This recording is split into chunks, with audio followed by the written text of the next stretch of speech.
नमस्कार, वैशालीज किचन मराठीमध्ये तुम्हा सर्वांचं मनापासून खूप खूप स्वागत. आज आपण बनवणार आहोत शेवयाची खीर. त्यासाठी लागणारं साहित्य आपण बघून घेऊया.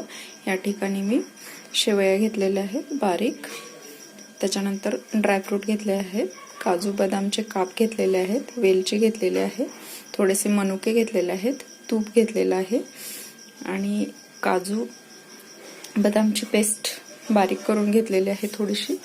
दूध या ठिकाणी मी गरम करण्यासाठी ठेवलेलं आहे. या ठिकाणी आपण आता कढई गरम करण्यासाठी ठेवून घेऊया.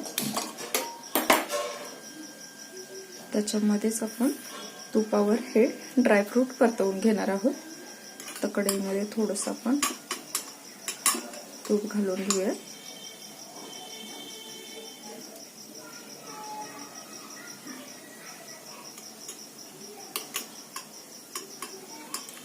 तुपावरच आपण हे काजू बदामचे काप परतवून घेणार आहोत. त्याच्यामध्येच आपण नंतर शेवया आपण भाजून घेणार आहोत, तुपावर परतवून घेणार आहोत.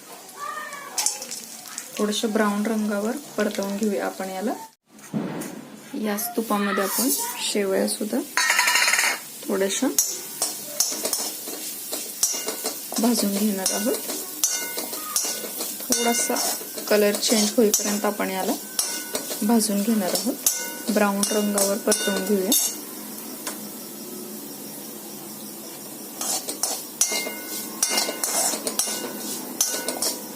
शेवया थोड्याशा कमीच वापरणार आहोत आपण, जास्त घट्ट नको व्हायला आपली खीर, म्हणून थोडीशी पातळ छान लागते.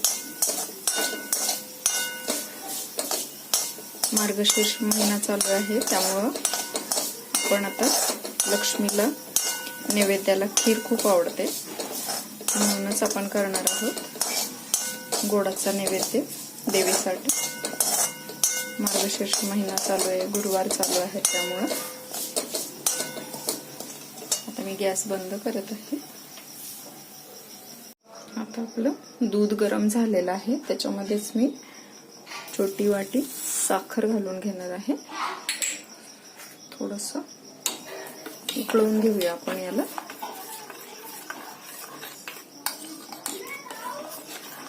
दूध छान असं गरम झाल्यानंतर आपण याच्यामध्येच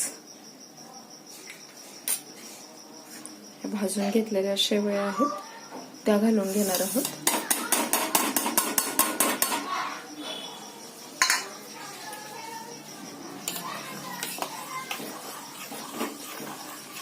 छान अशी एक 10 मिनिटं उकळवून घेणार आहोत याला आपण.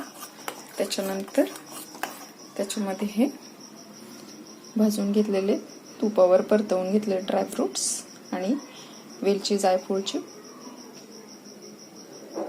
पूड घालणार आहोत आपण.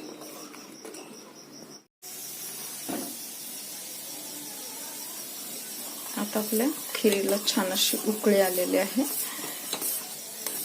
5-10 मिनिटांनंतर आपण याच्यामध्ये हे ड्रायफ्रुट्स घालून घेऊया.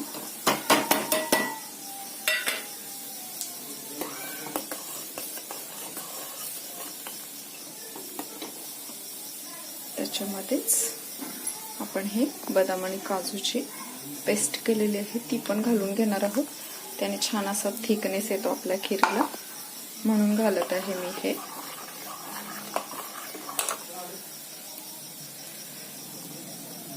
आता आपण छान एक 2-3 मिनिटं उकळवून घेणार आहोत याला. मग आपली खीर खाण्यासाठी तयार होईल.